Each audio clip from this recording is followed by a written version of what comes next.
Үйлөнгөндөн кийин эркектин мойнуна 3 милдет илинет. Аткарбасаңыз күнөөкөр болосуз. Биринчи милдети күйөөсү аялынын дайыма жасаган тамагын мактап туруш керек. Мактабасаңыз күнөөкөр болуп каласыз. Абетте ар кайсы жактан жесе болот. Бирок ушунду эч качан көчөдөн, так кафеден жебей, ачка болуп, үйүнө келип, айдананын тамагын жешиңиз керек. Жегенден кийин учукпай кетип калбай, Алла ыраазы болсун, жаным алтыным берекем деп, жакшы сөздөр айтып, тамагын мактап туруңуз.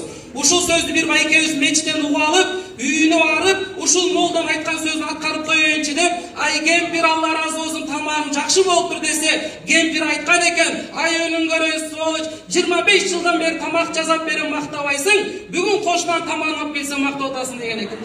Ошондуктан туугандар, 10 жыл, 20 жылда эмес, шарият боюнча күйөөсү күн сайын аялын жасаган тамагын мактап турсун. Анткени тамак жасаш бул чоң искусство. Аял күтөт, тамак баардыгынан жакса экен дейт. Анан сен келип туруп учукпай койсоң болбой калат. Же жасагандан кийин рахмат десең, жасаган адам жүрөгү жыйып калат экен. Бул бир. Экинчи, аялыңдын дайыма кийген кийимин мактап туруш керек. Бир-эки эле сөз, сонун жарашты деп койсоң, аял киши ушул кийими чечпей жүрө берет экен да. Ар бир адам кийгенден кийин күзгөгө барып карайт, как я выгляжу дейт да, туурабы? Ошондон комплимент айтып, кийимиң аябай сонун жарашты деп койсоң, аял көңүлү көтөрүлүп калат экен.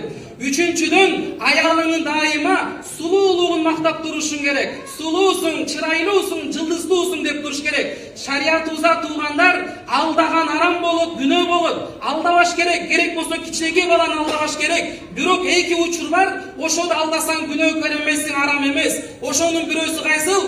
Күйөөсү аялынын сулуулугун алдап койсо болот.